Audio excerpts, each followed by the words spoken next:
like, I'm more conservative than you are. And maybe you and you and you. And maybe not as conservative as you, but I'm more conservative than you. And I'm a racist because I talk to you, right? Yes.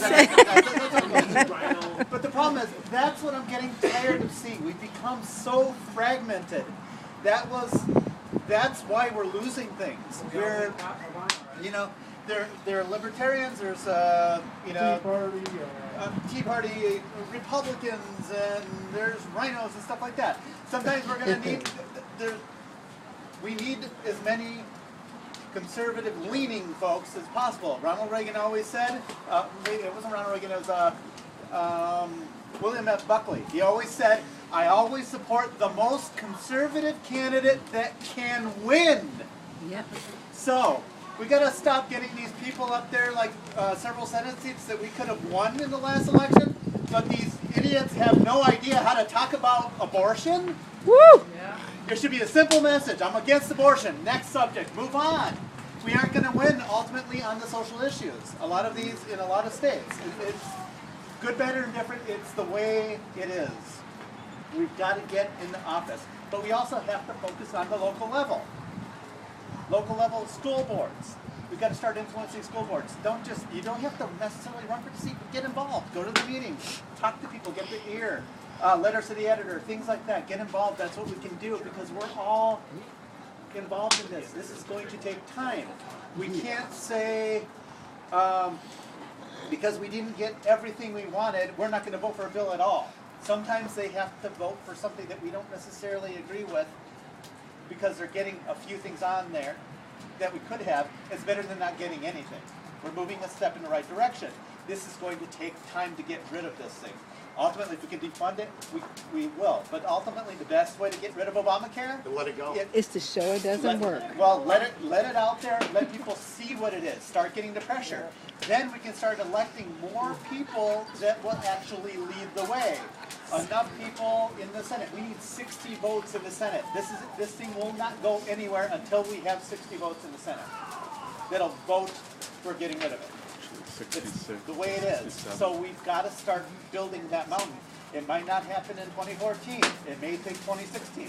And when we get hopefully a conservative president, and we've got to find a leader. Right now we're so fragmented. Some people like, like the John McCain types. Other people like the Ted Cruz. Ted Cruz is great. Do you really want to fight the battle of he wasn't born in the United States?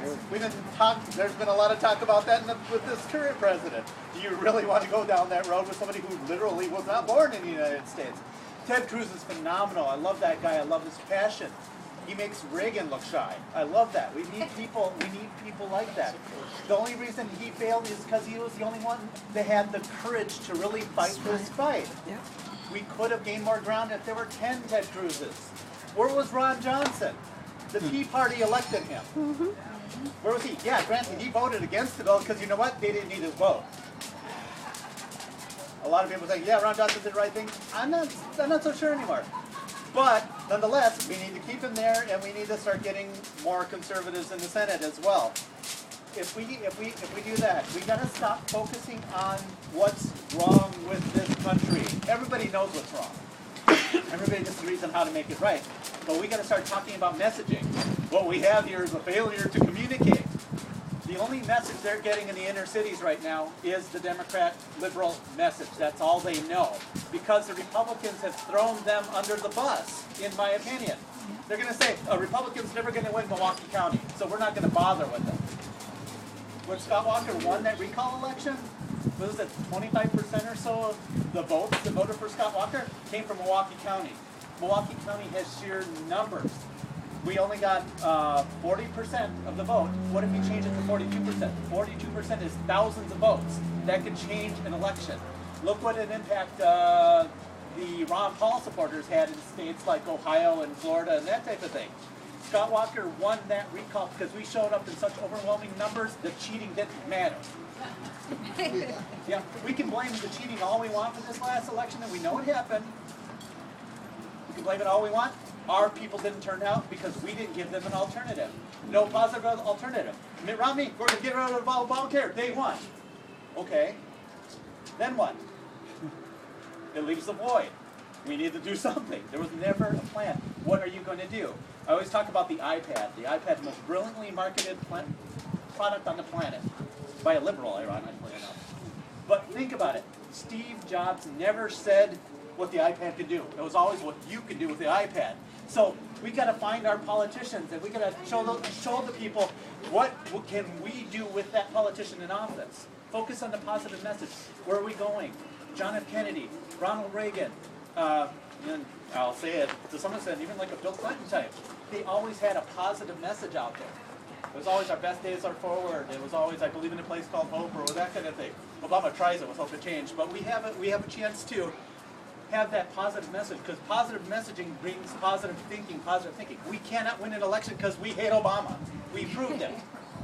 The Democrats tried that when George W. Bush was running for re-election with John Kerry. Their whole convention was, we hate George W. Bush. Guess what? They lost.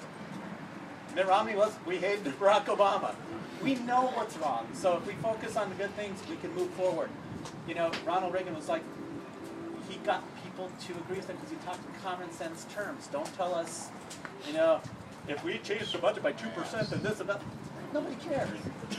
Basically, Newt Gingrich, years ago, he had, when they had the government shutdown years ago, it was always going to be, he changed the rate of growth for school lunches.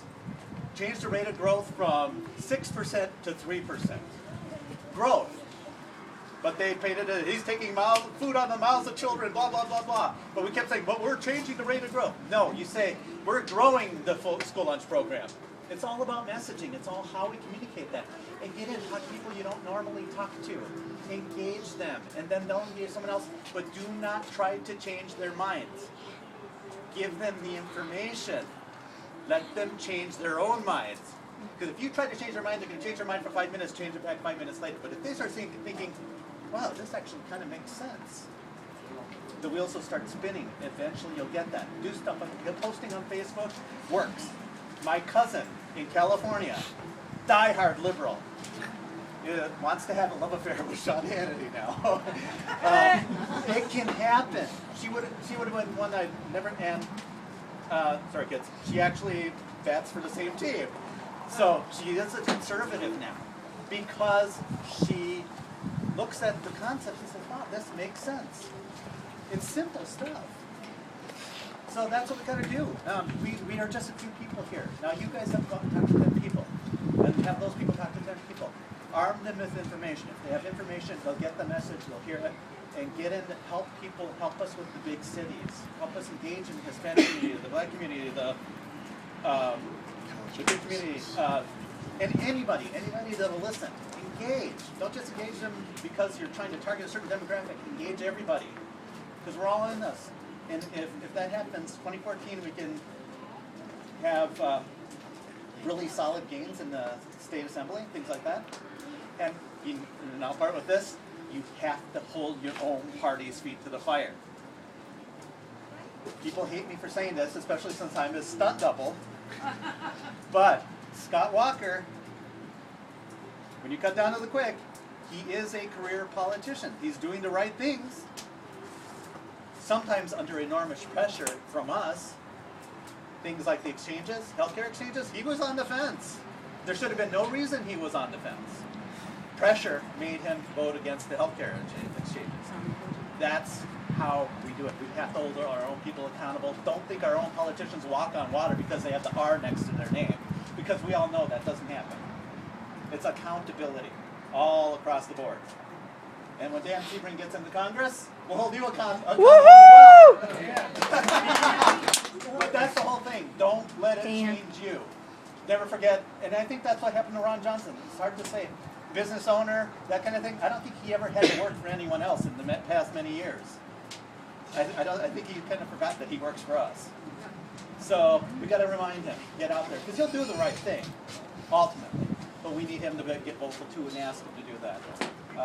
So anyway, thank you guys for showing up. This is awesome. They'll start growing as we get into election season next year. We have to re-elect Scott Walker if he officially is running. He hasn't said so yet. God only knows who his opponent's going to be. I don't think his current opponent will last very long. You know how quickly? You know that And I think she's a great candidate. We've got a perfect battle. Oh, you just want the rich to get richer. You have your servants and your trust fund and blah blah blah blah. All the stuff they use against Republicans. She epitomizes that. That's perfect. It's okay. So let's throw it right back in their faces. So and then maybe we'll get someone like a Sarah Palin to run for president. I don't know. That's and that's what I mean. There's a lot of Republicans who cannot stand Sarah Palin, or there's other Republicans who can't stand Rand Paul, or that kind of thing. We need everybody to get involved and get people like that in there. We need people who are passionate and believe in what they're doing. It's going to take time. Be patient, but we can do it. One step at a time. Start local, it'll grow. Okay, thank you. Yeah, so.